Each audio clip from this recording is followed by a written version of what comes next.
ठीक हो गया। ये वही वीडियो है जिसका आप लोगों को इंतजार था। इस वीडियो के अंदर आप जो फ्रेशर आ रहे हैं ना मार्केट के अंदर, अच्छा देखें मैं ये वीडियो क्यों अपडेट कर रहा हूँ, मैंने पहले भी बनाई हुई है, लेकिन इस वीडियो को बनाने का मकसद है कि टाइम चेंज हो रहा है ना, टेक्नोलॉजी चेंज हो रही है। स्पेशली मैं दुबई की बात करूँ, आपकी कंट्री के अंदर टेक्नोलॉजी चेंज होने में भी टाइम लगेगा। यहाँ पे इतनी तेजी से हो रही है ना कि आपको अप टू डेट अपने आप को ना रखा ना, तो आप इस रेस के अंदर इस चीज़ों में इतना पीछे रह जाएंगे कि भाई आप फिर वो कहते हैं ना हाथ नहीं आने लगे। अब मैं इस वीडियो के अंदर आपको जॉब सर्चिंग की टिप्स देने वाला हूं, स्पेशली बेस्ड इन दुबई और यूएई। आप बेसिक 25 में आ रहे हैं या 26 में प्लान कर रहे हैं आने का, इन चीज़ों को समझिएगा। सबसे पहले नंबर 1 थिंग, टारगेट सेक्टर्स। अब देखें जब भी आप यहाँ पे आए ना, आपको पहले माइंड बनाना है, देखना है कि भाई किन सेक्टर्स के अंदर हायरिंग की जा रही है। अब देखें आप इंजीनियर हैं, आप कोई भी काम करते हैं, आपको उस सेक्टर के अंदर पे जाके अपनी वो कहते हैं ना नीच निकालनी और वहां पे जाके जॉब अप्लाई करें। नंबर 1 AI एंड टेक। नंबर 2, अब आप उसकी डिटेल निकालनी है, गूगल कर लीजिए, आपको पता लग जाएगा। नंबर 2 हेल्थ केयर के अंदर आप देखिए। नंबर 3 हॉस्पिटैलिटी एंड रिटेल के अंदर देखिए। नंबर 4 रियल एस्टेट या कंस्ट्रक्शन से रिलेटेड जो कंपनीज हैं उनके साथ देखिए, उनकी हायरिंग को देखिए। Number 5 logistic and supply chain. Number 6 आप कह सकते हैं कि ग्रीन एनर्जी से रिलेटेड जो कंपनीज काम कर रही हैं, they will help you out. और इनको पोर्टल्स को अगर आपने फॉलो करना है तो गो, आपको नौकरी गल्फ में ही मिलेंगे, लिंक्डइन के ऊपर भी मिलेंगे। आप इन जगह पे जाके इनके साथ, इनके नेटवर्क के साथ कनेक्शन बनाइए और आगे चलिए। नंबर 2, अपने सीवी को, ठीक है, बड़ा ज़बरदस्त किस्म का दुबई स्टाइल जो है ना अपडेट करना है। आप कहेंगे सीवी तो पता थी, दुबई स्टाइल कौन सी अपडेट है। यूएई का मोबाइल नंबर होना चाहिए, प्रोफेशनल फोटो होने चाहिए, शादी ब्याह मेहंदी की तस्वीरें नहीं लगानी, ठीक है। नंबर 3 वीज़ा स्टेटस बड़ा क्लियरली मेंशन करना है कि मैं विजिट पे हूँ या मैं जॉब सीकर वीज़ा के ऊपर हूँ। नंबर 4 आपके पास स्किल इन इंग्लिश या अरबिक होनी चाहिए, दैट इज़ एप्लीकेबल, हेल्प मिलती है अगर आप लैंग्वेजेस को जानते हैं। और सीवी का जो टेम्पलेट है ना, कोशिश करें कि भाई जो ताज़ी टेम्पलेट चल रही है ना, आप ऑनलाइन सर्च कर लीजिए, उसके ऊपर बनाएं, आउटडेटेड ना बनाएं, शॉर्ट बनाएं, समराइज बनाएं, everything to the point clear हो। Number 3 choose the right visa. आप आईसीपी पे जाएं, मैं आपको ये कहूँगा कि जॉब सीकर वीज़ा लेके आ जाएं, वो ज़्यादा बेहतर हो जाएगा। विजिट वीज़े का थोड़ा सा जब मसले मसाइल चल रहे थे, जिनको मिला हुआ है स्टिल अभी तक, तो उसके भी स्टेटस चेंज हो रहे हैं, you can do it. But मैं आपको कहूँगा कि भाई कोशिश करें आप जॉब सीकर वीज़ा लेके या ऐसे वीज़े पे आएँ जहाँ पे फिर आपको टाइम चाहिए सर्च करने का, वो टाइम आपके पास होना चाहिए। नंबर 4 बात करूँ ना, नेटवर्किंग, ठीक है, इन पर्सनल या ऑनलाइन। ऑनलाइन की बात करूँ तो ये लिंक्डइन, फेसबुक, ये चैनल नेटवर्क्स होते हैं, ये सारी चीज़ें ना आपको लिंक करवाती हैं उन लोगों से जो already on job working in the same company, ठीक है। और बाकी आप बाहर जा रहे हैं, निकल रहे हैं, अपने भाई दोस्त यार जो भी आपको मिल रहे हैं, that is called networking. Go ahead.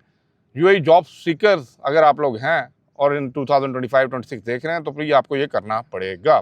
कोई भी कैरियर फेयर्स के एग्जीबिशन है, वर्ल्ड ट्रेड सेंटर के अंदर लग रहे हैं, जहाँ पे भी आपको जाना पड़ता है, लेकिन keep in mind one thing, पैसा नहीं देना, ठीक है। Number 5 apply smartly but not just fast. आप कहते हैं अन्य वाह सीवियां भेजी भेजी भेजी भेजो भेजो भेजो भेजो, स्मार्टली। ये मैंने बताया ना, sector, select the sector, select the job, apply on the target job, और जब टारगेट में हिट किया जाए तो टारगेट अचीव होता है। रैंडम डिस्क्रिप्शन ना लिखें, टू द पॉइंट लिखें। बेशक 10 आप अप्लाई कर रहे हैं, उससे बेहतर 2 करें, लेकिन जो टारगेट वाली हैं उनको कीजिए, और टू द पॉइंट प्रॉपर उसकी सीवी बना के, proper description, proper cover letter बना के उसको टारगेट करें ना, honestly speaking you will get the job, आपकी हायरिंग हो जाएगी। नंबर 6 बात करूं, upskill for the free low cost, ठीक है। आप Google Workspace, Microsoft Excel, digital marketing की बात करूं, कस्टमर सर्विस की बात करूं, ये सारी चीज़ें आपको ऑनलाइन मिल जाएंगी। इनको देख लीजिए, पढ़ लीजिए, समझ लीजिए। एंड मीन टाइम आप जब ये अप्लाई कर रहे हैं तो आपको ये वैल्यू एडेड चीज़ें जो है ना, आपकी अगर सीवी में भी मेंशन होंगी ना, that will help you out. और अगर हाँ आपने प्रोफेशनल लेवल पे इनको किया हुआ है तो please mention with the certification जो आपने की हुई है, ठीक है।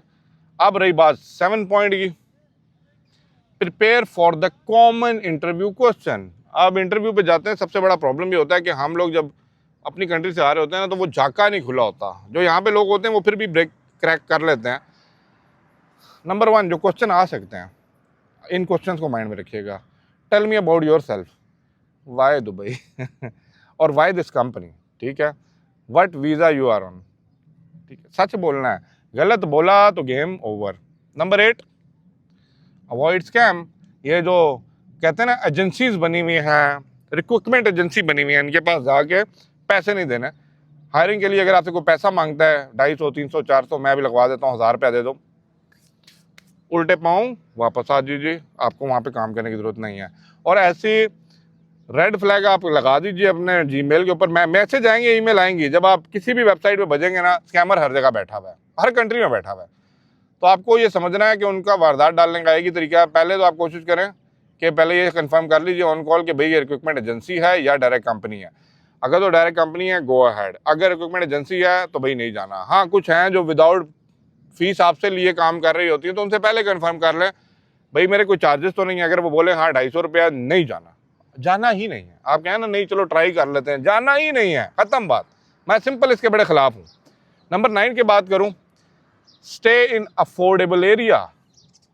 महंगे एरिया में ना रहें, शुरू में पाँव जमाने होते हैं, ठीक है। कोशिश कीजिए उन जगहों पे रहें। फॉर एग्जांपल मैं कुछ एरिया बता देता हूँ, बर दुबई हो गया, डेरा हो गया, अलकुसैस हो गया, शारजा हो गया, नादा हो गया, ये अफोर्डेबल एरिया है, अफोर्डेबल फूड है। यहाँ पर रह के आप इजीली मार्केट को एनालाइज करके, टाइम भी लगता है तो भाई आपका बजट इंक्रीज नहीं होता, आपको इजीली जो बैठ के ना जॉब ढूंढने मिल जाती हैं। अब आप यहाँ पे अगर मैं बेड स्पेस की बात करूँ या शेयरिंग की बात करूँ, देखें बेड स्पेस के ऊपर अगर आप जाते हैं ना तो आपको 400, 500, 600 के अंदर बेड स्पेस एक नॉर्मल मिल जाती है। बट अगर आप शेयरिंग करना चाह रहे हैं या पार्टीशन लेना चाह रहे हैं, देन कीप इन माइंड 800, 1000, 1200, ये शारजा वाली साइड पे, दुबई वाली साइड पे 1500 से 2000 के ऊपर चला जाएगा, ठीक है। But keep in mind about 400 to 1000 दिरहम या आपका अफोर्डेबल एरियाज के अंदर आपको अकोमोडेशन मिल जाएगा। Number 10, be consistent and B patience. सब्र करने वाले को उसका फल मिलता है, लेकिन अपना काम करना नहीं छोड़ना। जारी रखिए काम, सब्र कीजिए, बाकी अल्लाह ताला पे छोड़ दीजिए। नमाज आपने पूरी पढ़ें, अल्लाह ताला रास्ते बनाता है। तो पेशेंस और सब्र के साथ काम करें। अब आपको मैं कुछ टास्क देने वाला हूँ इस वीडियो के अंदर। सुबह 8 बजे उठ जाइए, ठीक है। जितने पोर्टल्स जॉब के हैं ना, वेबसाइटें मैंने बनाई हुई हैं, सर्च कर लें गूगल पर, टॉप रैंकिंग की मिल जाएंगी। 8 बजे आप सुबह सुबह बैठ जाएंगे और अप्लाई करेंगे, लैपटॉप लेके आइए, ठीक है। 11 बजे आप अपने कहते हैं ना कि सीवी को थोड़ा सा अपडेट करें। अगर कोई आपको ईमेल दोबारा आई होती है, कहीं पे जाना है क्या नहीं है, और जब आप देख रहे होते हैं सेक्टर वाइज, तो उन हिसाब से ज़रा सीवी को आपने अप टू डेट रखना है। ये नहीं कि एक दफ़ा बना दी बस वही चलेगी, थोड़ा सा उसमें चेंज भी करना पड़ता है रिक्वायरमेंट के हिसाब से। जब 1 बज जाएंगे ना, तो कोशिश करें कि वॉक इन इंटरव्यूज़ वाले भी जगह देखें, अखबारों में देखें, गल्फ न्यूज़ के अंदर देखें, नौकरी गल्फ के अंदर देखें। जो वॉक इन इंटरव्यूज़ आ रहे हैं उनको ज़रा नोट डाउन कर लीजिए। जब शाम के 4 बजेंगे ना फॉलोअप करिए, ठीक है। जो भी आपकी ओल्ड एप्लीकेशन हैं, सॉफ्टली, पोलाइटली, ठीक है। नंबर 6 कहाँ से आ गया, 6 बजे शाम के, ठीक है। अपने स्किल्स के ऊपर काम कीजिए।